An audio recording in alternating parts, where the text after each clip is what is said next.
আলাইকুম সবাইকে। আজকে আমরা বর্জ্য ও নিষ্কাশন এই অধ্যায়ের কিছু টপিক নিয়ে আলোচনা করব। তো শুরুতে জেনে নেওয়া যাক রেশন কি। রেশন হচ্ছে যে প্রক্রিয়ায় অপচিতিমূলক বিপাকের ফলে দেহ থেকে নাইট্রোজেন গঠিত বর্জ্য পদার্থ বের করে দেওয়া হয়, ওই প্রসেসটা প্রক্রিয়াকে বলা হয় রেশন। এখন আমরা অপচিতিমূলক বিপাক কি সেটা জানবো। অপচিতিমূলক বিপাক, অপচিতিমূলক বিপাক হচ্ছে যে প্রক্রিয়া তোমার হচ্ছে তোমার জটিল বস্তুগুলো ভেঙে ছোট ছোট টুকরায় পরিণত হবে, হ্যাঁ, বা সরল বস্তুতে পরিণত হবে। অর্থাৎ বড় একটা বস্তু সেটাকে আমরা ভেঙে ছোট ছোট টুকরায় পরিণত করব, প্রসেসটা হচ্ছে অপচিতিমূলক বিপাক বা একে বলা ধ্বংসাত্মক বিপাক বলা হচ্ছে, কারণ এটা ধ্বংস করে দেওয়া হচ্ছে। আচ্ছা, এখন এটা যদি আরেকটু বিষয়টা বুঝাই বলি, তাহলে দেখো একটা বিক্রিয়ার মাধ্যমে বলি।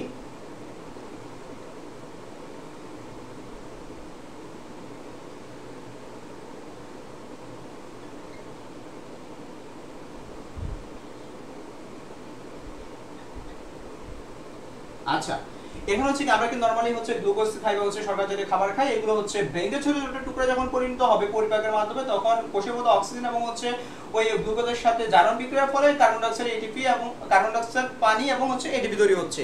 এখন আমাদের কি এই প্রক্রিয়ার হচ্ছে মেন উদ্দেশ্য হচ্ছে কাঙ্ক্ষিত উৎপাদ তৈরি করা। কাঙ্ক্ষিত উৎপাদ কি? এটিপি তৈরি করা। এখন আমরা এটিপি কাঙ্ক্ষিত উৎপাদ তৈরি করতে গিয়ে আমরা কিন্তু হচ্ছে দুইটা হচ্ছে প্রোডাক্ট পাচ্ছি, একটা হচ্ছে ওয়াস্ট ম্যাটেরিয়াল প্রোডাক্ট আর একটা হচ্ছে বাই প্রোডাক্ট। এটা হচ্ছে ওয়াস্ট ম্যাটেরিয়াল প্রোডাক্ট কার্বন ডাই অক্সাইড, হ্যাঁ, ওয়াস্ট হচ্ছে ম্যাটেরিয়াল, হ্যাঁ ম্যাটেরিয়াল। আরেকটা হচ্ছে কি বাই প্রোডাক্ট পাচ্ছি হচ্ছে পানি, বাই প্রোডাক্ট পাচ্ছি। তো দেখো আমার মেন উদ্দেশ্য কিন্তু ছিল এটিপি তৈরি করা, হ্যাঁ, যখন আমরা খাবারটা ভেঙে ছোট ছোট টুকরা পর্যন্ত হচ্ছে মেন উদ্দেশ্য হচ্ছে তোমার এটিপি তৈরি করা, কিন্তু এটিপি তৈরি করতে গেলে আলাদা দুটো হচ্ছে আবার বর্জ্য পদার্থ প্লাস বাই প্রোডাক্ট পাচ্ছি। তো এটা হচ্ছে মূলত অপচিতিমূলক মূলক যে বিপাক, হ্যাঁ, এই প্রসেসটা হচ্ছে এমন হয়, ঠিক আছে। তো আসলে ভাইয়া বিষয়টা হচ্ছে বিক্রিয়াটা লিখছি কেন, তোমার অপচিতিমূলক বিপাক যে বিষয়টা বোঝানোর জন্য হচ্ছে তোমাদেরকে ভিডিওটা লিখছি, হ্যাঁ। মেন উদ্দেশ্য কিন্তু ছিল এটিপি। বড় আমরা যখন গ্লুকোজ খাচ্ছি বা শর্করা যেটা খাবার খাচ্ছি এটা ছোট ছোট টুকরায় পরিণত হচ্ছে, বিপাকের ফলে এটিপি তৈরি মেন উদ্দেশ্য ছিল, কিন্তু আমরা আবার আছে দুটো অতিরিক্ত কিন্তু তোমার হচ্ছে প্রোডাক্ট পাচ্ছি, হ্যাঁ। তো এই ছিল হচ্ছে তোমার রেশন প্রক্রিয়ার মধ্যে অপচিতিমূলকের বিষয়টা। তো আমরা কি বিষয়টা বলতে পারি না যে তোমার হচ্ছে রেশন প্রক্রিয়া হচ্ছে অপচিতিমূলক বিপাকের ফলে দেহ থেকে নাইট্রোজেন গঠিত বর্জ্য পদার্থ বের করার প্রক্রিয়া, এটি হচ্ছে তোমার রেশন। আর এখানে ভাইয়া হচ্ছে দুইটা বিষয় বলতে চাই, যে একটা হচ্ছে তোমার রেশন পদার্থ আর একটা হচ্ছে বর্জ্য পদার্থ, দুইটা কিন্তু ডিফারেন্ট। কারণ হচ্ছে রেশন পদার্থ হচ্ছে রক্ত থেকে সরাসরি যেগুলো আসবে, হ্যাঁ, তোমার হচ্ছে সেগুলো হচ্ছে রেশন পদার্থ, হ্যাঁ, যেমন হচ্ছে ইউরিয়া, ইউরিক অ্যাসিড, এগুলো হচ্ছে রক্ত থেকে হচ্ছে সরাসরি এসে কি হচ্ছে আমাদের মূত্র হিসেবে হচ্ছে মূত্রনালী দিয়ে বের হয়ে যাচ্ছে, হ্যাঁ, বর্জ্য পদার্থ মানে হচ্ছে রেশন পদার্থ হিসেবে। আর যেগুলো হচ্ছে পরিপাকের পর তোমার ব্লাড কি করে খাদ্য সাথে তার প্রয়োজনীয় উপাদানগুলো নিয়ে যায়, আর যেগুলো কাজে লাগে না সেগুলো মল রূপে বায়ুপথে বের হয়ে যাচ্ছে, সেটা হচ্ছে বর্জ্য পদার্থ। তাহলে বিষয়টা আমরা কি পার্থক্য করতে পারছি কিনা যে রেশন পদার্থ কি বর্জ্য পদার্থ কি, হ্যাঁ, বিষয়টা ক্লিয়ার। আচ্ছা, এখন আমরা বিষয়টা বলবো রেশন অঙ্গসমূহ নিয়ে আলোচনা করব। তো রেশন অঙ্গসমূহ আসলে কি, হ্যাঁ, রেশন অঙ্গসমূহের মধ্যে কি কি আছে। রেশন অঙ্গ সমূহ, রেশন অঙ্গ সমূহের মধ্যে আছে তোমার হচ্ছে বৃক্ক। বৃক্ক হচ্ছে কত? এক জোড়া, ঠিক আছে। তারপর হচ্ছে থাকবে ইউরেটার বা রেশন নালী, সেটা এক জোড়া। তারপর হচ্ছে মূত্রথলি, সেটা একটি। মূত্রনালী, হ্যাঁ, মূত্রনালী, সেটা হচ্ছে একটি। তো বিষয়টা হচ্ছে ভাইয়া যদি বুঝাই বলি তোমাদেরকে। আচ্ছা, আগে আমরা হচ্ছে বিষয়টা দেখি যে আমাদের যে বৃক্ক থাকতেছে, হ্যাঁ, দুইটা বৃক্ক কিন্তু একই অবস্থানে থাকতেছে না, হ্যাঁ, একটা উপর একটা নিচে অবস্থান করতেছে।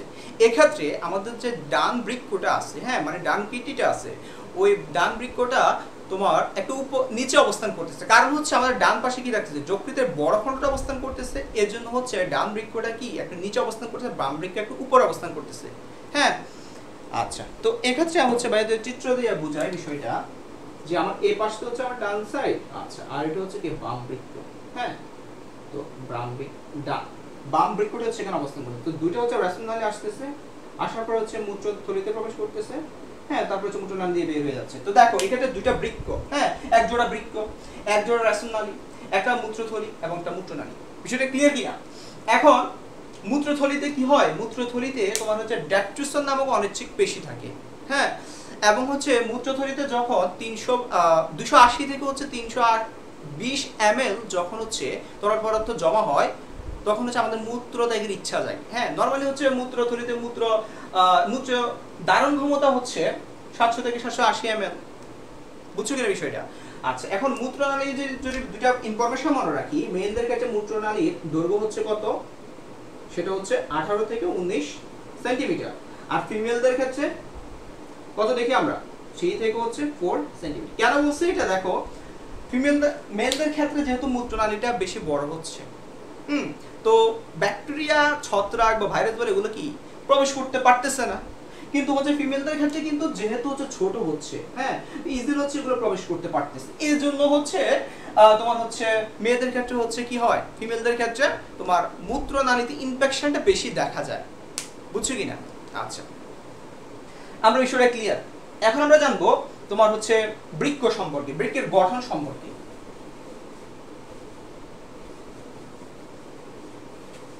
আচ্ছা, বৃক্কের গঠন হচ্ছে আমরা শুরুতে যদি দেখি যে বৃক্কের হচ্ছে যে আবরণ বাইরে সেটা হচ্ছে renal capsule, renal capsule, capsule নাম হচ্ছে আবরণে আবৃত থাকে হচ্ছে বৃক্ক।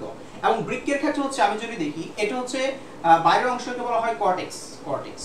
আচ্ছা, এটা হচ্ছে কর্টেক্স, ভেতরের অংশটা হচ্ছে মেডুলা। আচ্ছা, এখন বাইরের অংশটা হচ্ছে কেমন, উত্তল।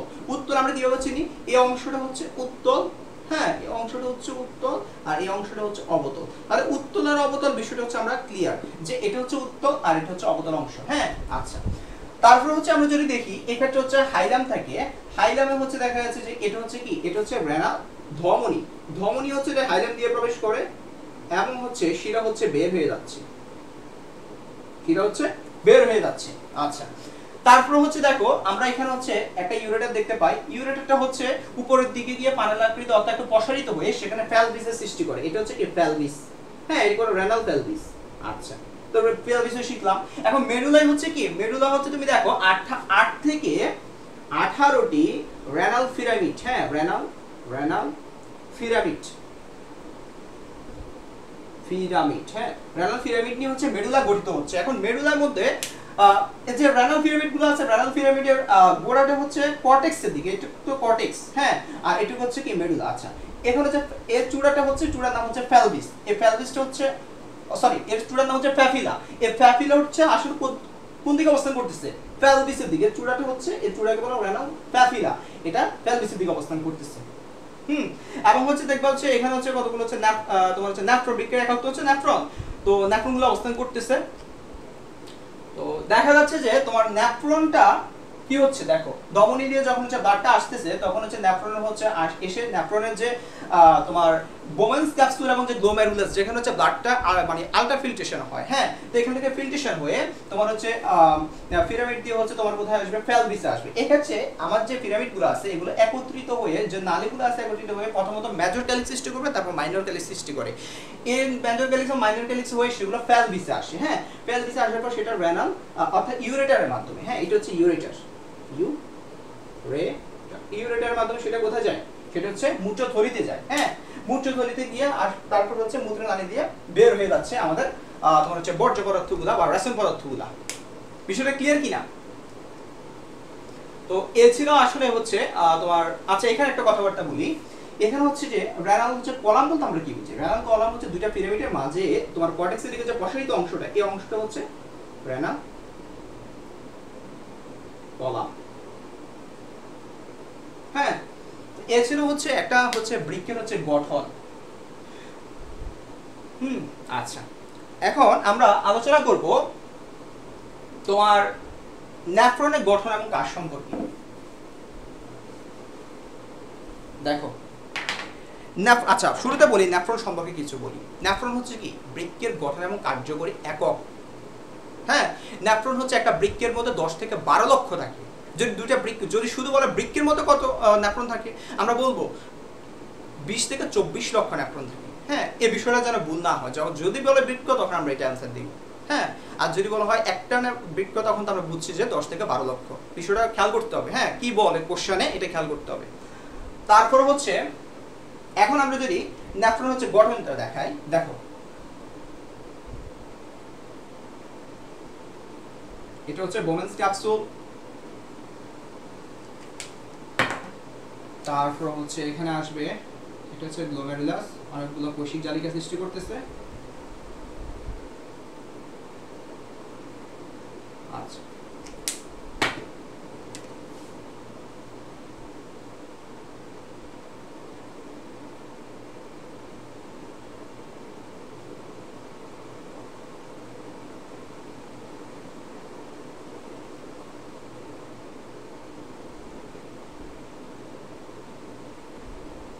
আচ্ছা দেখো প্রথমত আমরা পরিচিতি দিই কোনটা কি। এটা হচ্ছে তোমার Bowman's capsule, Bowman's capsule, capsule.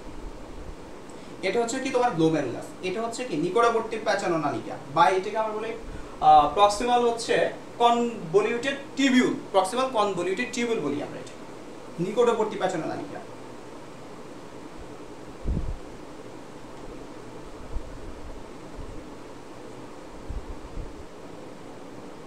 আচ্ছা এটা হচ্ছে হ্যানলি লুফ, যা হচ্ছে ইউ শেপের। এখানে হচ্ছে দুটো পার্ট দেখা যায়, একটা হচ্ছে ডিসেন্ডিং পার্ট আর একটা হচ্ছে অ্যাসেন্ডিং পার্ট। আর এটা হচ্ছে কি দূরবর্তী প্যাচানো নালিকা।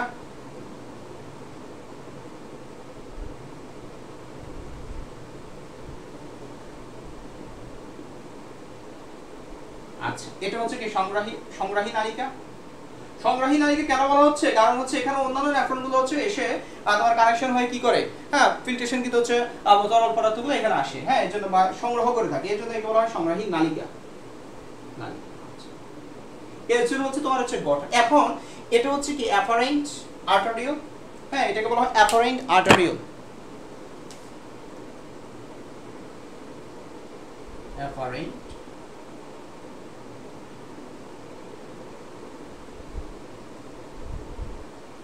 আর্টারিওল। আর এটা হচ্ছে ইফারেন্ট, এটা হচ্ছে ইফারেন্ট আর্টারিওল। হ্যাঁ এখানে হচ্ছে 50 থেকে হচ্ছে 60 হচ্ছে কোষিক জালিকা সৃষ্টি হচ্ছে, এগুলো আর কি। এখন এখানে দেখবা যে হচ্ছে তোমার বোমেন্স ক্যাপসুলের ভেতরের যে অংশ, হ্যাঁ ভেতরের অংশে দেখবা হচ্ছে যে তোমার কতগুলো পোরোসাইট, হ্যাঁ নামক হচ্ছে কোষ থাকে, এগুলো হচ্ছে পোরোসাইট নামক কতগুলো কোষ আমরা দেখতে পাই। এবং বাইরের যে স্তর সেখানে হচ্ছে আইশেগের এপিথেলিয়াম নামক কতগুলো কোষ দেখতে পাই। এবং আমরা এই ক্ষেত্রে নিকটবর্তী প্যাচানো নালিকা হচ্ছে আমরা কি দেখি, আমরা দেখি হচ্ছে কত তোমার হচ্ছে অভিক্ষেপ দেখি, সেটা হচ্ছে আসলে কিসের, মাইক্রোভিলাই, হ্যাঁ অসংখ্য মাইক্রোভিলাই থাকে নিকটবর্তী প্যাচানো নালিকা। আচ্ছা এখন আমরা যদি হচ্ছে তাহলে এটা হচ্ছে তার গঠন সম্পর্কে আলোচনা করছি আমরা, এখন আমরা তার কাজ সম্পর্কে কিভাবে আসলে সে কাজটা করতেছে, হ্যাঁ এটা নিয়ে আমরা আলোচনা করব। দেখো আমরা জানি হচ্ছে এখানে কি থাকবে, বোমেন্স ক্যাপসুল,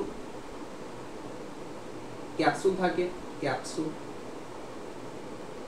থাকতেছে হচ্ছে তোমার গ্লোমেরুলাস,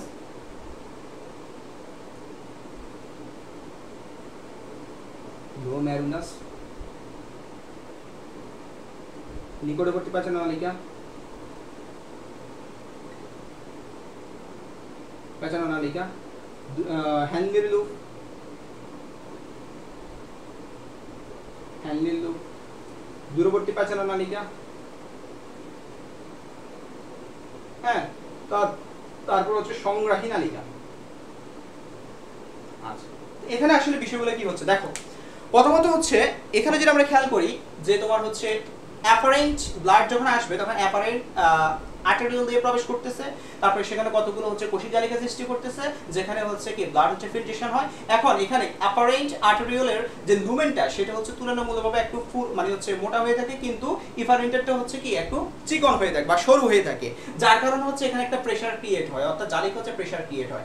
প্রেসার ক্রিয়েট হলে সেখানে যে ছাঁকনির মতো কাজ করে এটা, এবং সেখানে আলট্রা ফিল্ট্রেশন হয়ে 125 ml হচ্ছে তরল পদার্থ আসে। এখন 125 ml এর মধ্যে 125 ml কি তোমার মূত্র হিসেবে ত্যাগ হয় না, 125 ml এর মধ্যে 124 ml কোথায় যায় দেখো, এই যে আমার ব্লাড ভেসেল থাকে বাইরে, হ্যাঁ এই ব্লাড ভেসেলের মধ্যে হচ্ছে তোমার হচ্ছে মাইক্রোভিলা দিয়ে শোষিত হয়ে ব্লাড ভেসেলের মধ্যে যায়, তাহলে থাকে কত 1 ml। এই 1 ml হচ্ছে তোমার হচ্ছে মূত্র হিসেবে বের হয়ে যায়, হচ্ছে আমাদের মূত্র হিসেবে বের হয়ে যায়। আচ্ছা তো সেক্ষেত্রে হচ্ছে যে বিষয়টা বলতে যাচ্ছি যে তোমার এখান থেকে যখন হচ্ছে অর্থাৎ বোমেন্স ক্যাপসুল এবং গ্লোমেরুলাসের কাজটা কি আমরা বিষয়টা বুঝছি কিনা, এটা আলট্রা ফিল্ট্রেশন হচ্ছে হেল্প করতেছে। হ্যাঁ, আলট্রা ফিল্ট্রেশন আলট্রা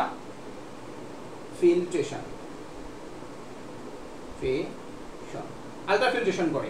এখন যখন আসছে নিকটবর্তী প্যাচানো নালিকা যখন 125 ml আসছে, সেক্ষেত্রে হচ্ছে বিষয়গুলো কি ঘটে, এখানে কতগুলো কাহিনী ঘটে। যেমন হচ্ছে একটা হচ্ছে সক্রিয় শ্বসন, নিষ্ক্রিয় শ্বসন এবং হচ্ছে ক্ষরণ। তিনটা বিষয় এখানে ঘটে, তিনটা বিষয় ঘটতে আমরা দেখি। হ্যাঁ, তো দেখো এক্ষেত্রে তোমার সক্রিয় শোষণ কি, এটিপি কে কাজে লাগিয়ে, হ্যাঁ এটিপি কে আমরা কি করব, কাজে লাগাবো। কাজে লাগিয়ে হচ্ছে তোমার গ্লুকোজ, কি করা হয় এক্ষেত্রে, গ্লুকোজ, সোডিয়াম, হ্যাঁ পটাশিয়াম আয়ন, এগুলো হচ্ছে আসলে সক্রিয় শোষণ প্রক্রিয়া হচ্ছে শোষণ করা হয় এটিপি কে কাজে লাগিয়ে। কারণ গ্লুকোজের হচ্ছে আকার তো অনেক বড়, তো এটিপি লাগে, বুঝছো কিনা। তারপর হচ্ছে নিষ্ক্রিয় শোষণ, নিষ্ক্রিয় শোষণ আমরা পানি, ইউরিক অ্যাসিড এগুলো হচ্ছে শোষণ করা হয়, এক্ষেত্রে কোনো এটিপি লাগে না। কারণ হচ্ছে তুমি দেখো এক্ষেত্রে হচ্ছে যে মাইক্রোবিলিয়া তো থাকে এবং হচ্ছে এখানে ব্যাসল হচ্ছে কিছু চ্যানেল থাকে। হ্যাঁ, ব্যাসল চ্যানেল থাকার কারণে মানে পথ থাকে, হ্যাঁ যার কারণে ইজিলি যেতে পারে। তারপর হচ্ছে তোমার হচ্ছে এক্ষেত্রে ক্ষরণের বিষয়টা কি, তোমার শোষণ তো হচ্ছে তোমার এখান থেকে হচ্ছে নিকটবর্তী প্যাচানো নালিকা থেকে ব্লাড ভেসেলে যাচ্ছে, এখন ক্ষরণটা হচ্ছে ব্লাড ভেসেল থেকে হচ্ছে আসবে কোথায়, নিকটবর্তী প্যাচানো নালিকায়। বিষয়টা ক্লিয়ার কিনা। এবং ক্ষরণে হচ্ছে তোমার কি হিপিউরিক অ্যাসিড বা হচ্ছে তোমার ইয়ে হতে পারে, হিপিউরিক অ্যাসিড না হলে হচ্ছে তোমার আমরা যে মেডিসিনগুলো খাই এগুলো হচ্ছে এক্ষেত্রে ঘটে। এছাড়াও ক্রিয়েটিনিনে হচ্ছে বিষয়টা ক্ষরণ ঘটে, এখানে আলট্রা ফিল্ট্রেশন না হয় এখানে এসে ক্ষরণ হয়। বিষয়টা ক্লিয়ার কিনা। আচ্ছা, তারপর হচ্ছে এখানে এই যে শোষণ, এই যে ক্ষরণ বিষয়টা মিলিয়ে 125 ml এর মধ্যে 124 ml কিন্তু ব্লাডের ভেসেলের মধ্যে ফিরে যায়, বাকি 1 ml কিন্তু হচ্ছে তোমার মূত্র হিসেবে আমরা ত্যাগ করে থাকি। এই বিষয়টা ক্লিয়ার কিনা। 1 মিনিটে বিষয়টা ঘটে, হ্যাঁ প্রতি 1 মিনিটে 1 ml করে মূত্র সৃষ্টি হচ্ছে। আচ্ছা, তারপরে যখন হচ্ছে এখানে আসে, আচ্ছা এখানে আমরা এটিপিটা কোথা থেকে পাচ্ছি, আমরা জানি নিকটবর্তী প্যাচানো নালিকায় কিন্তু অসংখ্য তোমার মাইটোকন্ড্রিয়া, অসংখ্য কোষের কথা অর্থাৎ সেখানে অসংখ্য মাইটোকন্ড্রিয়া থাকবে। এই মাইটোকন্ড্রিয়া থাকার মাইটোকন্ড্রিয়া কাজ কি, যত বেশি মাইটোকন্ড্রিয়া তত বেশি এটিপি, ওই এটিপিকে কাজে লাগিয়ে মূলত হচ্ছে কি ওই সক্রিয় শোষণটা হচ্ছে। বিষয়টা আসলে ক্লিয়ার কিনা। আচ্ছা, তারপর হচ্ছে যখন হচ্ছে 1 ml যখন মূত্র আসবে তখন হচ্ছে সেখানে হ্যান্ডেল লুপ দিয়ে হচ্ছে যাবে, তারপর সে দুর্গতি প্যাচানো নালিকা যাবে, তারপর সংগ্রহী নালিকা যাবে, তারপরে আমরা মূত্রথলি আসবে, ইউরেটা দিয়ে মূত্রথলিতে আসবে, তারপর হচ্ছে মূত্রনালী দিয়ে ত্যাগ করবে, মূত্র ত্যাগ করবে। আর এখানে এই যে বিষয়টা, হ্যাঁ এই যে বিষয়টা ঘটতেছে, এতটুকু হচ্ছে তোমার এই যে ফিল্ট্রেশনের বিষয়টা ঘটতেছে, এটা কিন্তু কর্টেক্স অংশে ঘটে বৃক্কের, আর এতটুকু কিন্তু হচ্ছে মেডুলায় থাকতেছে। হ্যাঁ, হ্যান্ডেলের উপর অর্ধেক কিন্তু মেডুলা, আবার অর্ধেক কিন্তু হচ্ছে কিন্তু তোমার হচ্ছে কর্টেক্স অংশে থাকতেছে। বিষয়টা বুঝছো কিনা। তো আমরা ফিল্ট্রেশনটা কোথায় করতেছি, বৃক্কের কর্টেক্স অংশে। এই বিষয়টা খুবই জরুরি জানা, বুঝতেছি কিনা আমরা। তো এ ছিল হচ্ছে তোমার বৃক্কের গঠন এবং কাজ সম্পর্কে আলোচনা এবং বৃক্কের কিছু প্রকারভেদ বলি যেগুলো তোমার এমসিকিউতে আসতে দেখা যায়। যেমন তোমার সুপার স্পেশাল তোমার হচ্ছে ন্যাফ্রন আছে, যেটা হচ্ছে 80% থাকে সুপার স্পেশাল ন্যাফ্রন। এই ন্যাফ্রনটা কর্টেক্সের অংশে থাকে, বৃক্কের কর্টেক্স অংশ এটা না, এটা এখানে হচ্ছে থাকতেছে। আচ্ছা, তারপর হচ্ছে তোমার এটা কাজ কি, এটা হচ্ছে মানে নরমাল অবস্থায় মূত্র তৈরি করা হচ্ছে এর প্রধান কাজ। আচ্ছা, তারপর হচ্ছে মিড কর্টিক্যাল ন্যাফ্রন থাকবে, যেটা মিডল অবস্থান রেনাল কর্পাসল অবস্থান করতেছে, 5% থাকতেছে এটা। আর জাক্সটা মেডুলার তোমার হচ্ছে কিছু ন্যাফ্রন থাকবে, সেগুলো জরুরি ভিত্তিতে যদি মূত্র তৈরির প্রয়োজন হয় তখন সেটা কাজ করে, এবং সেটা দেখা হচ্ছে 10%। তো এগুলো এমসিকিউ আসতে দেখা যায়, তা ভাইয়া মোটামুটি আলোচনা করে দিয়েছি তোমাদের বোঝার স্বার্থে। হ্যাঁ, তো আজকে ছিল হচ্ছে তোমার বর্জ্য নিষ্কাশনে এই আলোচনা। আশা করি তোমরা বিষয়টা বুঝতে পারছো এবং মনোযোগ দিয়ে হচ্ছে ভিডিওটা দেখবা, বুঝে ট্রাই করবা। না বুঝলে ভাইয়া তো আছে, ভাইকে কমেন্ট করবা, ভাইয়া বোঝানোর যেটা বুঝবা না সেটা বুঝে আবার ট্রাই করবো। ঠিক আছে, তো এই পর্যন্তই, সবাইকে অসংখ্য ধন্যবাদ। আল্লাহ হাফেজ।